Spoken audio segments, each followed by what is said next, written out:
Uno de los elementos detallados que hay en el Vedanta es su concepción cosmogónica y cosmológica. La concepción cosmogónica y cosmológica del Vedanta se asimila a cierta manera, o sea, el desarrollo de lo que es el cosmos y lo que es el universo, el desarrollo de la evolución de lo que es el ser humano y lo que es el universo, tiene un modelo que es determinante en base a lo que se denominan las gunas. Las gunas se pueden manifestar en tres aspectos de su utilidad, en tres aspectos. Y ahí entonces que el universo, sin importar cuál sea su condición, es idéntico en el sentido de que la sustancia que lo compone siempre es la misma naturaleza, es decir, las gunas. Por esa razón, cuando se usa la palabra identidad, no se usa para relacionar objeto y sujeto. Está mal usado el concepto de identidad ahí. ¿Sí? Porque el concepto de identidad se usa es cuando se trata de la naturaleza de la sustancia que compone el universo. Entonces, cuando se habla, por ejemplo, de que Brahman es idéntico a Jiva, eso es muy complejo de tratar ahí, porque es que identidad nos lleva inmediatamente a un concepto de que es lo mismo, y no son lo mismo. Es como si el Jiva fuese idéntico a Brahman y hubiese una unidad entre Jiva y Brahman, y entre Jiva y Brahman no hay unidad, excepto que se plantee esa afirmación desde la perspectiva de la sustancia que compone las cosas.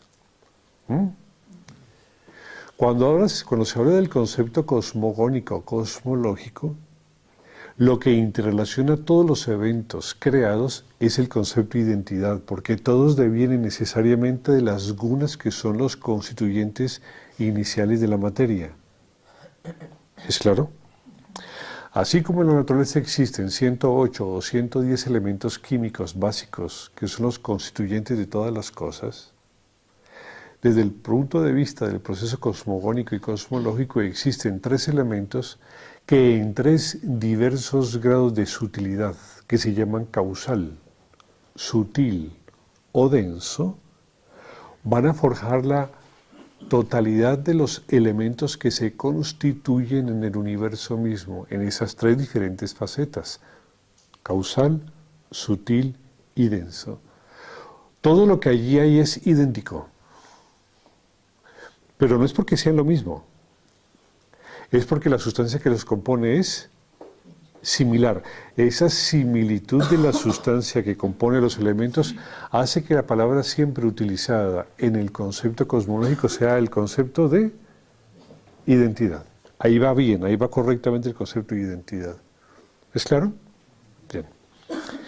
Entonces, desde el punto de vista cosmológico, tenemos tres universos, tres realidades.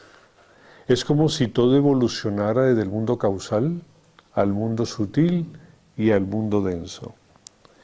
En el mundo causal hay una conciencia que dirige, que controla ese mundo. La creación misma, esa inteligencia, ese orden de realidad que le da inteligencia a ese mundo en su propia naturaleza le llamamos Ishvara.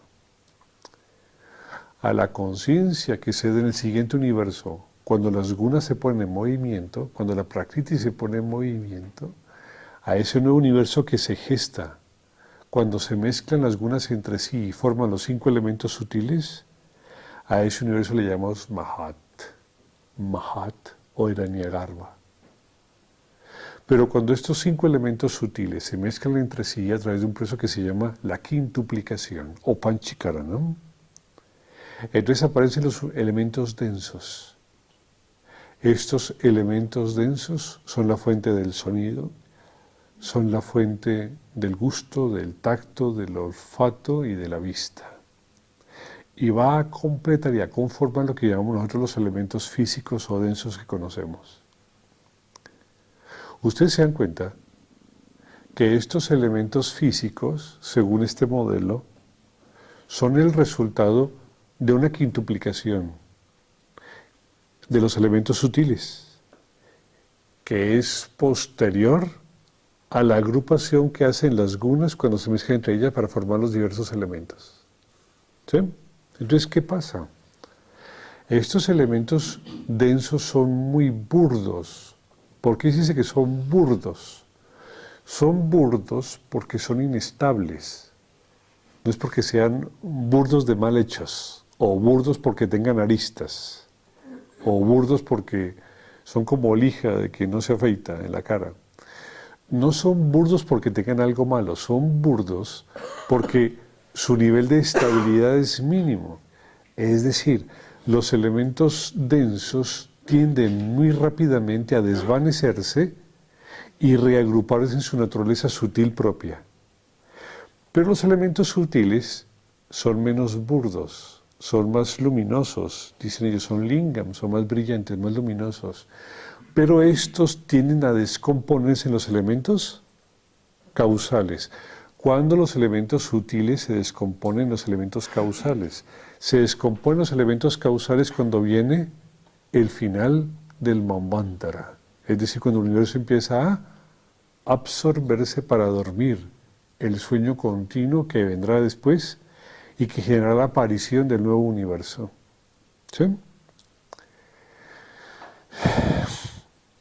Esta tendencia a la integración de los elementos primarios causales de todas las cosas del universo es una tendencia innata que hay en el universo. Es decir, los elementos, sin importar su índole ni su raigamen, pueden sostenerse como elementos sutiles o como elementos densos. Siempre tienden a desvanecerse, a absorberse en elementos previos a ellos. Eso, por ejemplo, pasa también a nivel de la física cuántica con todos los elementos. Los elementos más estables que se conocen son los electrones. Es decir, un electrón o un fotón, un electrón más específicamente, un electrón como entidad primordial, no se disocia ni se deshace de manera fácil porque es muy estable. Pero se supone desde la perspectiva de la probabilística cuántica que él tiene a deshacerse en energía. Más o menos, los electrones empiezan a disolverse o a deshacerse porque son inestables a la mitad de lo que se considera que es la vida de un universo. Nosotros planteamos, o la física cuántica plantea que más o menos llevamos de universo unos 15.000 millones de años y que vamos aproximadamente en un ciclo intermedio entre lo que es la terminación de lo que puede llegar a ser este.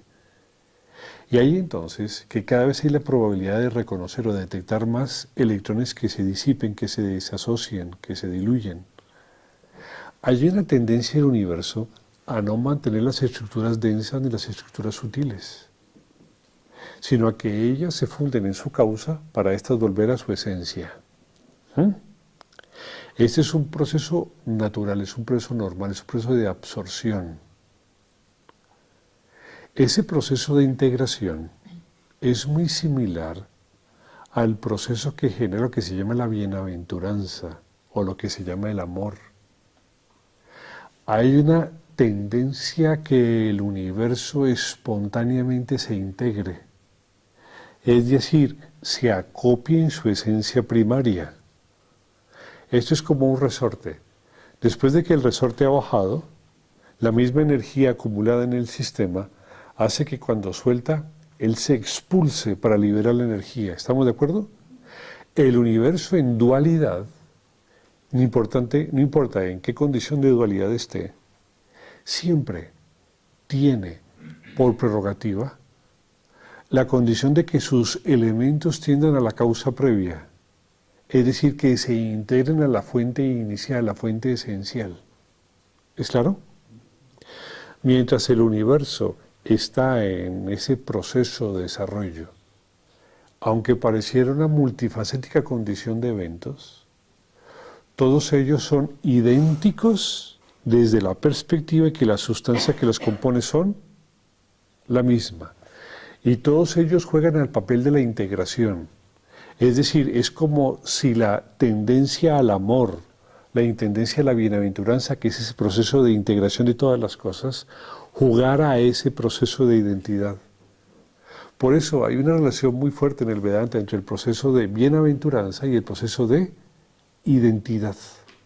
La identidad es la que provee la bienaventuranza o el amor absoluto, porque todo el universo tiene en esencia la tendencia a reagruparse, a reabsorberse en su esencia primaria. Todo, absolutamente todo. ¿Estamos de acuerdo? Bien.